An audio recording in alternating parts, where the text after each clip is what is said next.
What's up, guys? I'm Philip from the Honda Resource. Thanks for stopping by. Check out the channel. So today we're going to be working on a EG Civic dirt track car. This car came in from a customer. It had completely stock D16 Z6 in it.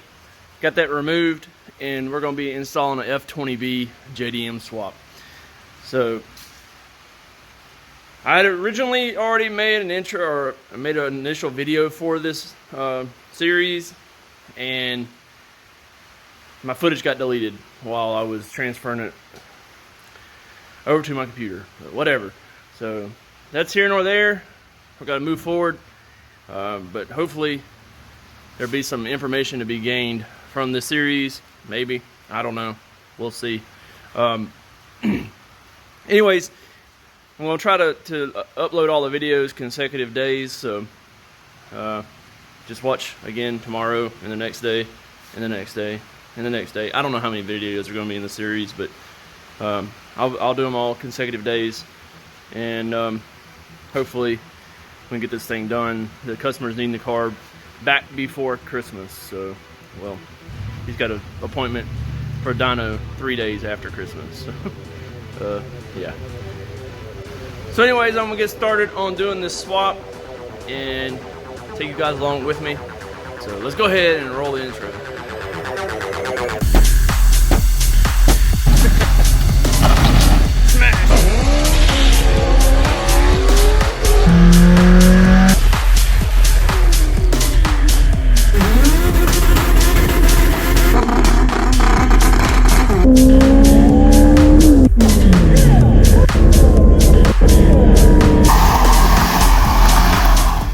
So I guess this video would just be, well, I don't know where it's actually going to wind up going completely, but it'll, be pulling the rest of this mess out of this engine bay that we don't need, and probably starting to get the F20B swap prepped to go in. Today is Sunday, and I would like to have this done by Thursday, which is Christmas Eve, and that way I can get it back to him, and he can start his prep for the Ice Bowl, which is a dirt track race apparently. So anyways, I guess I'll just get the camera set up and start going about this and see where this video goes.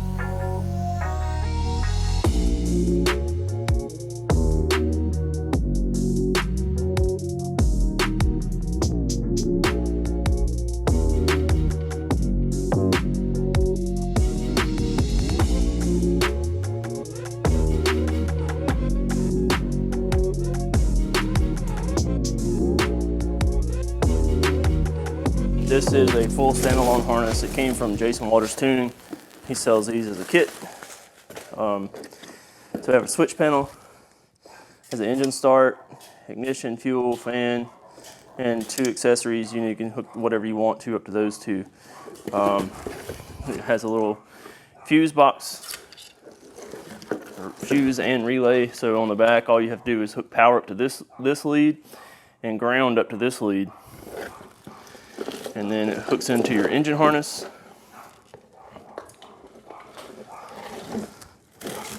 Alright, so this is the engine harness. So all these plugs go into the engine. These go into the ECU. And then this one obviously goes to your little fuse box and your switches. It's pretty straightforward and easy to do. So if you're interested in one of these harnesses, you can reach out to Jason Waters Tuning. I'll put his website in the description, and be sure to check him out and tell him I sent you.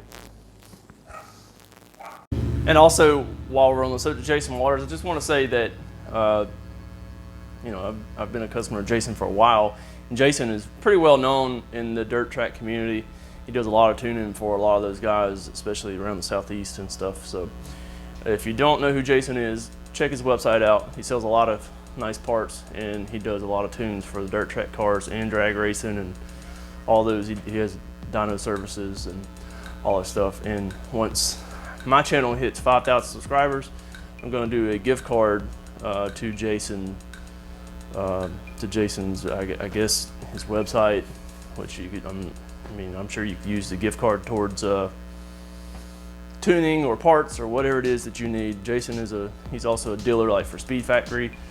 So you can hit anything that Speed Factory sells in clutches, throttle buddies, turbo kits, pretty much anything you need, Jason can get it. Like I said, I got this harness through Jason, so you know, if you're interested in getting a full standalone harness for your dirt track car, reach out to Jason, tell him what you got, and I'm sure he can help you out with something. So once we hit 5,000 subscribers, I'm gonna do, like I said, a gift card. It's probably gonna be like, I don't know, $250, $300.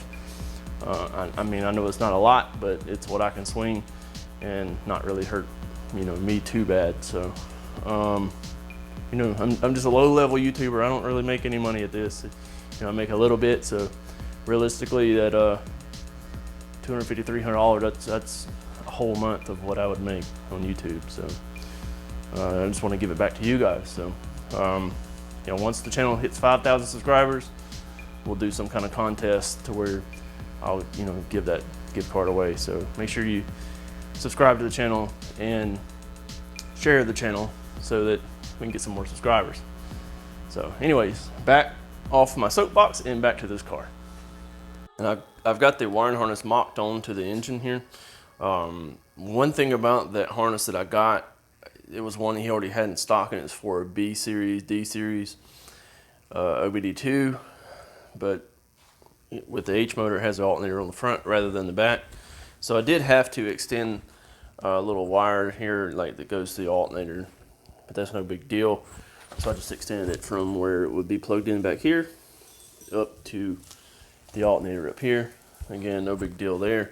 And also I have to change the distributor plug, because this one has the standard, you know, B and D series OBD2 like A connector, and this motor, with it being a JDM, has the OBD2B connector. And then previously, when it was in the Prelude it was in, I added this wire for a tack signal, just internally into the distributor. You can see where it runs there. So what I got to do is make either an adapter to go from this to this style plug, or just change the plug on this end over to, you know, make both of these into the single plug that would plug into this. So I'm not really sure which way I'm going to go about that just yet. And then also, the only other thing is on the H series, they have these type plugs for the reverse sensor, where B and D has this.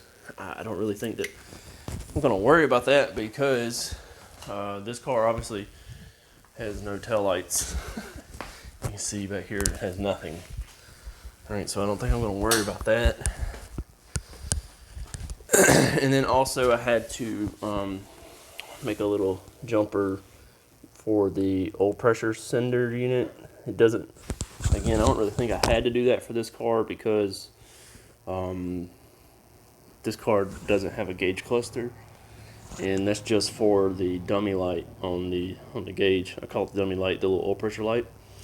So I didn't really have to do that, but I just did it just to do it. And then right off, the only really other things I'm seeing that I got to get is I got some heater hose to loop, from either a heater hose or some caps to plug up this heater hose, and the one on the side of the head over here, just like right here. So I could just loop those together with a single piece of hose, or I can put a cap on them. Got a few extra connectors on here, like for that one's for a knock sensor. I'm not using a knock sensor on this because it's going to have Honda S300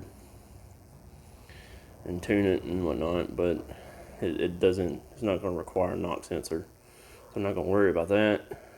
And I got to come up with some for the fuel lines, because on the Prelude, fuel line comes in on the driver's side, whereas Civic comes in on the passenger side.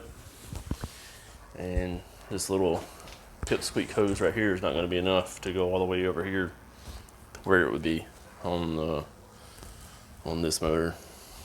So just some little stuff I got to work through, but no big deal. I've got to also cap off a few vacuum lines, such as this one and this one. Again, it's just stuff that we're not going to be using, and we'll just get through it. I went ahead and I put the Onaka half shaft on. It actually looks to be the exact same as the half shaft that came off of it, but maybe it is different. I don't really know. I went ahead and got that swapped on there too. It's just 3 14mm bolts. But like I said, I do have the Onaka mounts, and got the Onaka axles too. So hopefully all this swap kit's gonna work and work really well. So I'll give you guys feedback on my 2 cents about the process of swapping this. So here you can see this is what will go into the cabin of the car, and like I said, just these 3 plug up to the ECU right here, and then this one plugs into that little sub harness that goes over to the switches and the crap, I'm drawing a blank. The switches in the little fuse box. So it's a pretty nice little budget harness. And also, I just want to be in full disclosure here. Jason did say that he could get me a plug and play jumper for this. I just elected not to do it because it was going to cost me a little extra, but you can get it made, ready to go for the H series motor. It's just one he had in stock, and this customer is trying to hurry up and get this car done. So I just elected just to extend it myself and get it done. So guys, that's going to wrap up this video. Thanks for tuning in to watch the first installment of this series, I guess you would say. Really didn't do a whole lot on this video. Just kind of removed the rest of the factory wiring harness, and got the engine bay kind of stripped down to where it's just like the brake booster and the clutch stuff. And I got the, like I said, the interior harness out. So anyways, like I said, that's going to wrap up today's video. Hopefully you can stick around and subscribe, and maybe you can check out the rest of this series. I will kind of go in a little more detail maybe when I'm putting the motor in. It's kind of hard to do accurate, H series swap onto this because there's a lot of stuff that this car doesn't have that your typical EG would have. Like your typical EG would have some interior or a factory wiring harness. This car doesn't have any of that. So, but at least I can give you some feedback on the mounts and the harnesses and that kind of stuff, and the axles and all that. So, thanks for tuning in. Hope to see you around. Make sure you hit the like, comment, and subscribe. Thanks. Peace.